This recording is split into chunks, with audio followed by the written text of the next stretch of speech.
We will continue to focus on the parts that America wants us to make America energy independent, to make our streets safe and our schools again, to secure our border, to know that America and the next century will be ours. Kevin McCarthy. Yeah, that was Kevin McCarthy being McCarthy. Yeah. Hi. Jody Hamilton sitting in for Stephanie Miller, who is okay as far as we know. She gets back to the stately manor today. I haven't heard from her, but... which is good. Yep. It's probably good news that we've heard nothing. Hopefully she's resting peacefully and enjoying her nap. I hope so. Well, she should be resting. Yes. And she'll look so refreshed. I don't know if she saw anything last night. I'm sure whatever she heard, she was surprised. She had a surprised look on her face. She was hopped up on goofballs. What? Uh-oh. Oh, it's working. Don't worry. Oh. It's working. Okay. We tech talk. No, there's no tech Oh. talk. It's just not big. I did it silently so that you guys wouldn't call attention to it. And then we both did. I know. And Chris Lavoie and Travis Boner helping me.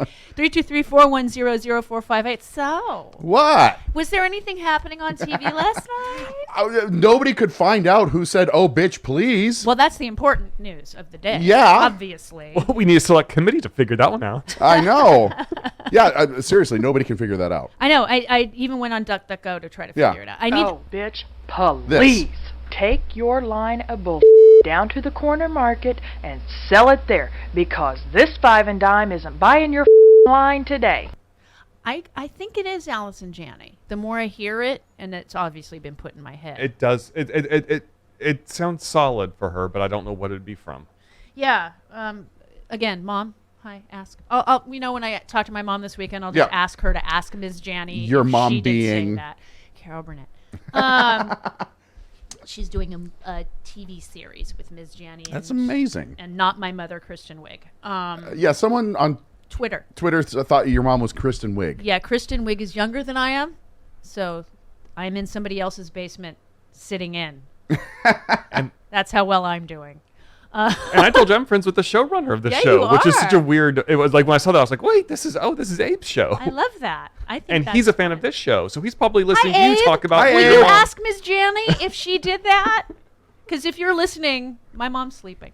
Yeah, cut out the middleman. Yeah, hi. Your mom deserves to sleep. She does. She's earned it. Yep. So yeah, last night apparently on Fox News, they didn't have commercials, Chris, like you were thinking they would because of a business It was not a financial decision. It was not. It was a propaganda decision. It sounded like. Well, it's because most of the other anchors said that Trump did not look good last night. On different networks. Well, I mean, even this morning on Fox and Friends, they said it didn't look good for Trump last night. Right. But it sounds like the three primetime hosts on Fox News kind of strong-armed programming into saying we're going to put on our own stuff. You really think so? I think so. Yeah.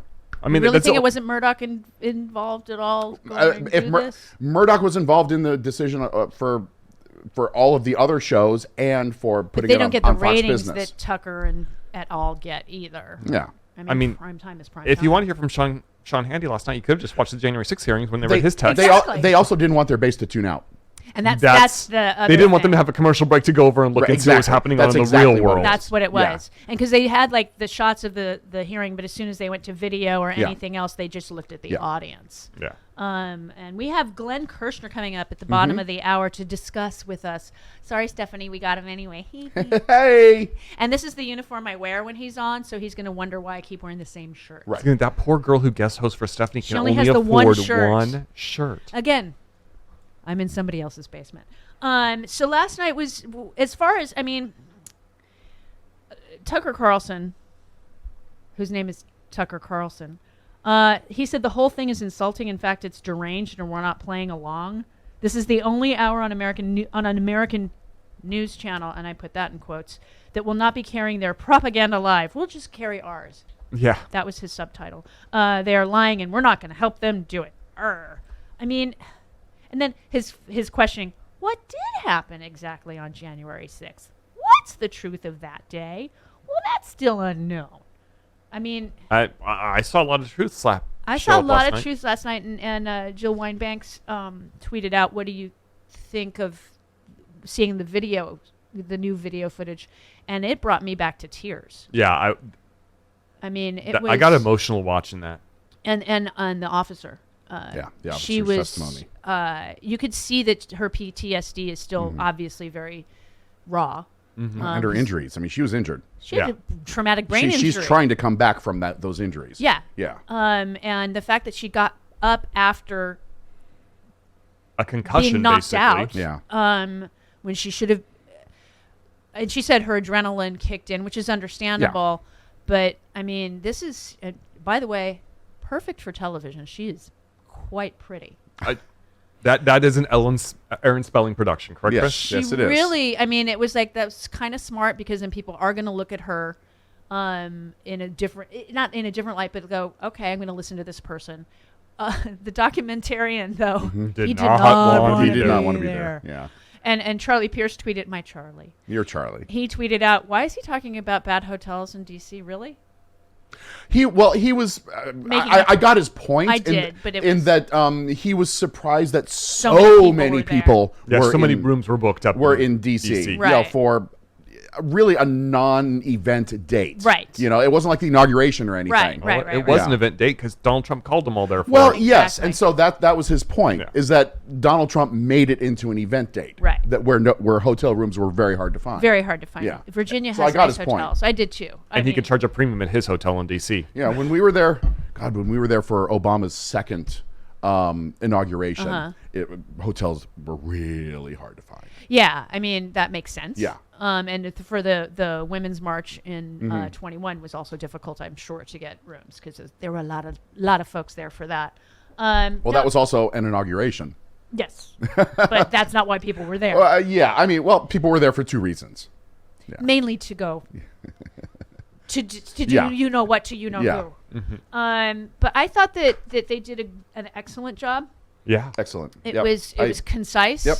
And what impressed me is that before last night, they kind of gave the impression that it was going to be this big production number kind of thing, and I'm like, I don't know if that's what we need right now. I don't know if that connotes gravity, but what they did last night was absolutely perfect. Nailed it. Tone they took, they didn't have walk and girls. talks in the rotunda or anything. They just had facts and well produced, edited video. Yes. Well produced. Yeah. In fact, who was it that was? Oh, Ted Cruz was complaining that because of the DNC's convention, it's like, oh, now you're pointing out how bad yours was. Yeah. It's like, dude, don't draw attention to how bad yours was produced, because the DNC produced a really good convention. And when I was on Bob Seska, who's on the Sexy Liberal Podcast Network, catch it. Yep. Whatever. Gling. Gling. I was talking to him yesterday. I said, hiring a news producer is going to put together a proper, like a Dateline episode or something like that, where they put together the things so that it's easy to understand, and it has, I mean, the timeline is important for people. I know people don't necessarily like a timeline, but it was important to see what was happening at certain times during that day, and then the documentary producer director talking about how the Proud Boys went at 10:30 in the morning to do recon. Yeah. I mean, that was recon.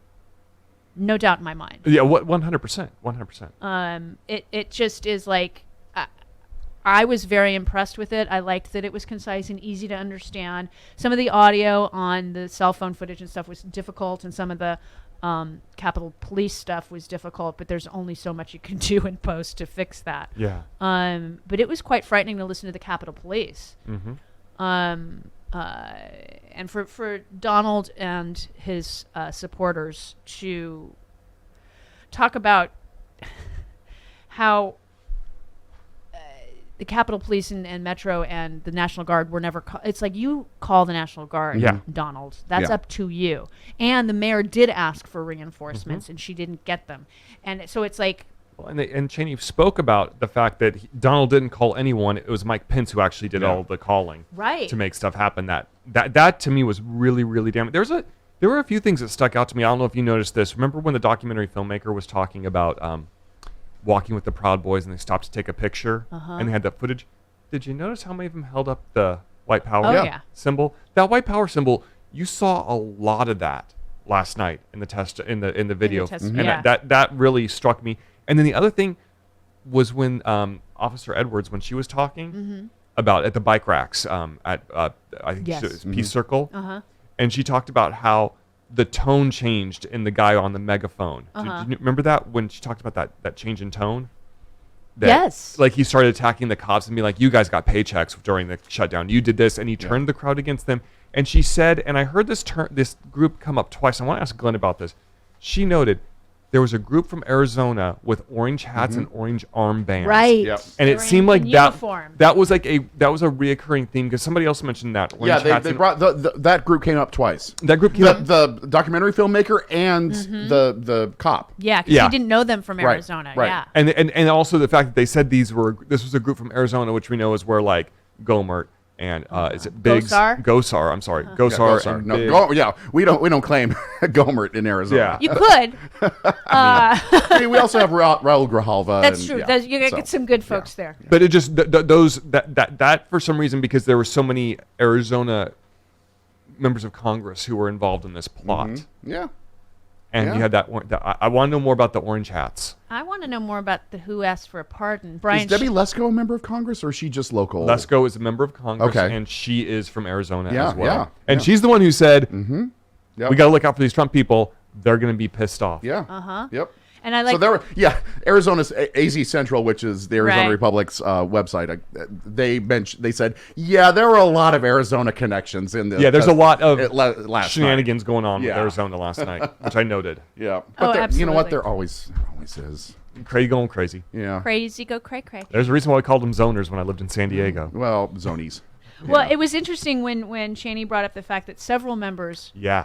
were asking for pardons, and Brian Schatz last night from Hawaii goes, "Just so you know, I didn't ask for a pardon."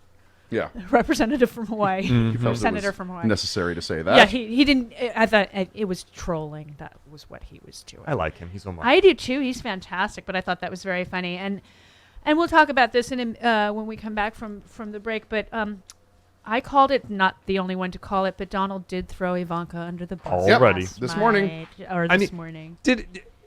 It's like if a tree falls in the woods and no one is there to hear it. I mean, he put it on Truth Social. Yeah, but Did it's getting anyone out. really? It's getting out. I mean, it's going to get out. I mean, so yeah. Because Troth Reporters Central. are writing about it. they're writing about it. It's getting out. Troth Central. Trust Central. Oh wow. Okay, we were off to a rousing start. I don't know this what we're going to fill morning. the rest of the show with. I don't guys. know I mean, either, guys. I mean, somebody find out who said that quote from the Five and Dime, I mean, please. the great mystery. The great mystery of life.